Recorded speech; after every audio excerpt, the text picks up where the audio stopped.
ఆయన నటించకపోతే ఈ తరానికి ఇప్పటి వరకు ఇంత పెద్ద ఎత్తున తెలిసేదా అని ఆ ప్రశ్నార్థకంగా ఉంది. ఆయన రాముడిగా కృష్ణుడిగా ఈ పాత్రలన్నీ నటించటం వలననే మనకి భావితరాలకి ఈ తరానికి మన తరానికి వాటి యొక్క ఔన్నత్యం తెలుస్తుంది. అంతేకాదు ఆయన సినిమాల్లో కూలీగా నటించాడు, రైతుగా నటించాడు, కార్మికుడిగా నటించాడు, యజమానిగా నటించాడు, రిక్షా కార్మికుడిగా, డ్రైవర్, టాక్సీ డ్రైవర్గా, అలానే బడిపంతులుగా, విద్యార్థిగా, లాయర్గా, డాక్టర్గా, అంతేకాదు ఒక పోలీస్ అధికారిగా, జడ్జిగా, రాజుగా, మంత్రిగా, మరి ప్రబోధనాత్మకమైనటువంటి వీరబ్రహ్మేందర్ స్వామిగా, స్వతంత్ర సమర యోధునిగా, ఇలా చెబుతూ పోతే ఈ పాత్రలన్నీ ఎన్ని ఇంకా మారువేషాల్లో ఉన్న పాత్రలు అనేకం ఉన్నాయి, అన్కౌంటబుల్ పెద్దలు చెప్తున్నారు. అయితే ఇక్కడ ఒకటి గమనించాల, రెండు వైవిధ్యం. విద్యార్థి బడిపంతులు అంటే వైవిధ్యం కాదా? సిమిలర్లీ నేను ఇందాక నుంచి చెప్పినవి అన్నీ కూడా కూలీ యజమాని, కార్మికుడు యజమాని, కూలీ రైతు, ఇవన్నీ వైవిధ్యమైనటువంటి పాత్రలు నటించాడు. దానికి అదే గొప్పగా, దీనికి ఇదే గొప్పగా నటించిన ఏకైక నటుడు ఎన్టీ రామారావు గారు. అంతేకాదు ఇక మీరు పురాణాల్లోకి వస్తే అతి క్లిష్టమైనటువంటి రోల్స్ ఇవన్నీ.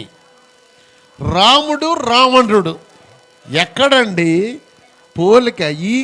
ఆ చివర ఈ చివరకి.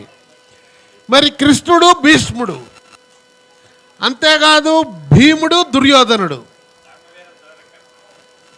కర్ణుడు బృహనల,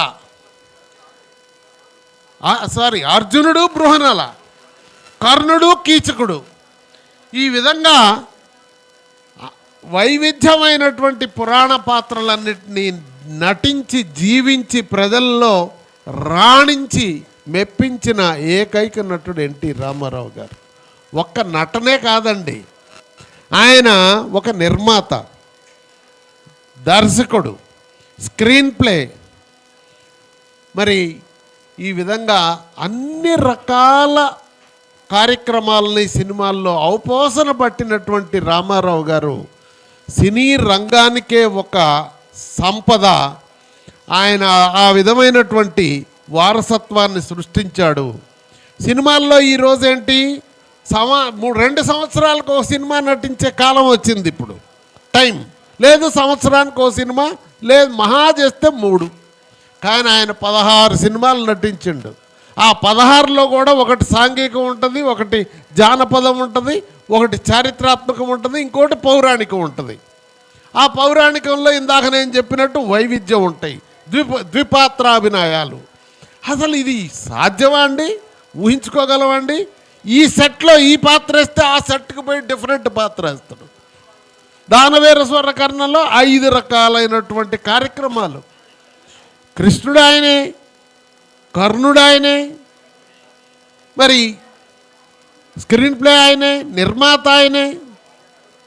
ఈ విధంగా ఇన్ని పాత్రలు నిర్వహించటం అనేది ఎంత కష్టం చూడండి. అందుకే సినీ ప్రపంచంలో నేను చెప్తున్నా, నా అభిప్రాయం మీరందరూ ఏకీభవిస్తారనుకుంటా, సినిమా ప్రపంచంలో ఎన్ని భాషలున్నా, ఎంతమంది నటులున్నా, ఎన్టీ రామారావు గారు లాంటి వైవిధ్యమైన పాత్రలు ధరించిన వాడు మరొక్కరు లేరంటే అతిశయోక్తి కాదు.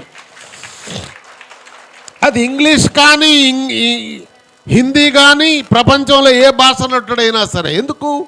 వాళ్ళంతా ఏదో ఒక రంగంలోనే నైపుణ్యం ఉంది.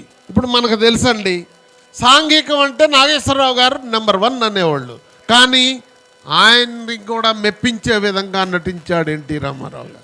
జానపదం అంటే మనకి కాంతారావు గారు అనేవాళ్ళు, ఆయన్ని కూడా మించే విధంగా నటించాడు ఎన్టీ రామారావు గారు. ఇలా అందువలన ఆయన ప్రపంచంలోనే నెంబర్ 1 నటుడు. ఇక రాజకీయాల్లోకి వస్తే ఎన్టీ రామారావు గారు చేసిన సేవలు మానవాళికి మరెవరూ చేయలేదని చెప్తానికి నేను సంశయించను. ఎందుకంటే మానవత్వం మూర్తీభవించినటువంటి మనిషి ఎన్టీ రామారావు గారు. ఏమండి, 35 సంవత్సరాలైంది స్వతంత్రం వచ్చి. ఎన్టీ రామారావు గారు వచ్చేంతవరకు పేదోడు ఆకలి కనుక్కున్న పాలకుడే లేకపోతే ఇది పాలన. మరి రామారావు గారిని ఏమనాలండి? రామారావు గారిని అధికారులంతా చెప్పారు, ఇందాక మురళీమోహన్ గారు అన్నట్లు. ఆయనకేమి తెలుసు అనుకొని ఇదంతా ఏమండి దుబారా అంటే ఆయన చెప్పాడు, బ్రదర్ మీకు పేదోడి ఆకలి తెలియదు, పేదోడు ఆకలితో పస్తుపడుకుంటే నాకు ఈ కుర్చీ అవసరమా అని చెప్పాడు. అది నిజమని ఈరోజు చరిత్ర చెబుతుంది. ఎట్లా?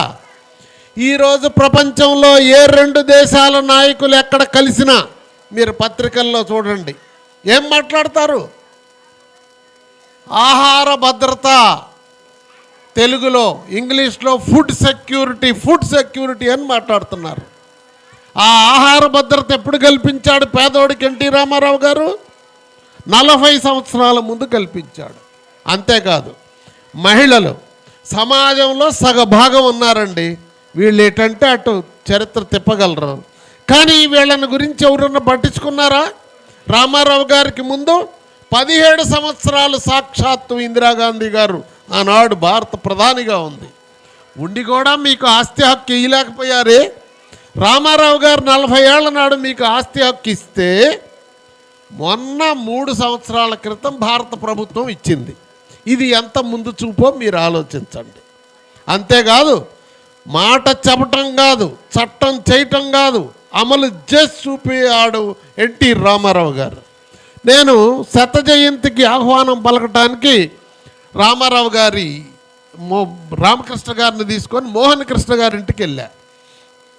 నేను కూడా చిన్నప్పుడు ఇంటర్మీడియట్ చదివేటప్పుడు హైదరాబాద్ వస్తే, హైదరాబాద్లో మనం జూ, సాలార్జింగ్ మ్యూజియం ఇవన్నీ చూసిన తర్వాత రామారావు గారి పిల్లల ఇళ్ళని మెహదీపట్నంలో ఒక 5 ఉంటాయి ఒక కొండ మీద, అదిగో అని చూపించేవాళ్ళు మనకు ట్రావెలర్స్. అట్లాంటిది ఆ ఇంటికి పోయాక చెప్పిందామా కోడలు గారు, ఏమండి ఈ ఇల్లు మా మామగారు